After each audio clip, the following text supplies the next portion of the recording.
अस्सलाम वालेकुम, कैसे हैं आप सब? उम्मीद करती हूँ कि सब खैरियत से होंगे। आज मैं आपके लिए बहुत ही रिफ़्रेशिंग और एनर्जेटिक ड्रिंक लेके आई हूँ, जो रमज़ान में आपके लिए बहुत काम आने वाली है। ये आप 1 गिलास पिएँ और आप बहुत ही रिफ़्रेश फ़ील करेंगे।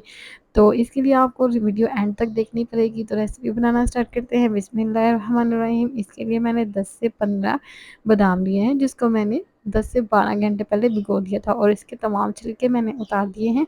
अब मैं इसमें 8 से 10 बारीक काटी हुई खजूरें शामिल करूँगी और आधा कप मैं इसमें दूध शामिल कर रही हूँ। ये तमाम चीज़ें डालने के बाद आपने इसको अच्छे से ग्राइंड कर लेना है। खजूरें क्योंकि सख्त होती हैं, तो इसीलिए इसमें थोड़ी-थोड़ी सी खजूरें रह जाएँगी, तो इसीलिए आपने वो घबराना नहीं है, आपने इसको ऐसे ही डाल देना है। खजूरों में और बादाम में जो ताकत होती है, वो आपको किसी भी चीज़ में नहीं मिलेगी। तो आएँ रेसिपी बनाना स्टार्ट करते हैं। बिस्मिल्लाहिर्रहमानिर्रहीम। इसके लिए मैंने तकरीबन 1 किलो दूध लिया है और इसको मैं अच्छे से गर्म कर लूँगी। दूध गर्म होना शुरू हो गया है। अब मैं इसमें 2 अदद हरी इलायची शामिल कर दूँगी ताकि इसकी अच्छी-सी खुशबू पैदा हो जाए और इसको अच्छे से मिक्स कर लेंगे। और अगर आप मेरे चैनल पर नए हैं तो मेरे चैनल को सब्सक्राइब कर दें और बेल आइकन को भी प्रेस कर दें ताकि नई आने वाली वीडियोज़ का नोटिफ़िकेशन सबसे पहले आप तक पहुँचे। तो इस तरह दूध को हम अच्छे से पका लेंगे। ये देखिए इसमें बॉयल आना शुरू हो चुका है। अब मैं इसमें जो हमने पेस्ट बनाया बनाया था बादामों का और खजूरों का, वो इसमें शामिल कर देंगे। ये देखें इसमें भी खजूरें हैं, तो इस तरह हम इसको शामिल कर देंगे और इसको 5 से 7 मिनट के लिए आपने हल्की आँच पर पकाना है ताकि जो हमने इसमें खजूरें डाली हैं वो भी नरम हो जाएँ।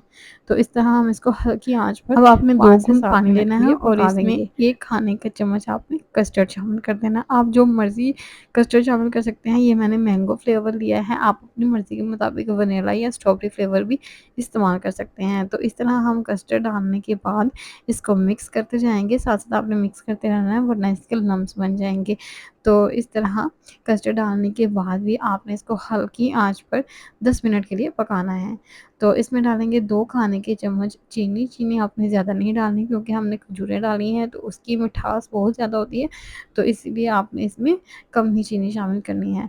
तो इस तरह चीनी और कस्टर्ड डालने के बाद मैं इसको 10 से 15 मिनट के लिए दरमियानी आँच पर पका लूँगी ताकि इसके अच्छा-सा टेस्ट पैदा हो जाए। तो दूध को पकते हुए तकरीबन 10 मिनट हो चुके हैं और दूध गाढ़ा भी हो चुका है। अब हम इसको ठंडा कर लेंगे।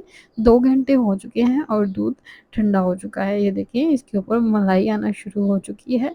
अब इसमें आप अगर आपकी तरफ मौसम ज़्यादा गर्म है तो आप इसमें बर्फ़ शामिल करके इसको सर्व करें। तो इस तरह मैं इसको जग में शामिल कर दूँगी और अब हम इसके ऊपर गार्निश करेंगे बादाम की ताकि इसका अच्छा-सा टेस्ट पैदा हो जाए। तो उम्मीद करती हूँ कि आपको मेरी रेसिपी पसंद आई होगी। रमज़ान में आप ये लाज़मी ट्राई करना, आपको बहुत ही ज़्यादा रिफ्रेशिंग फ़ील होगा।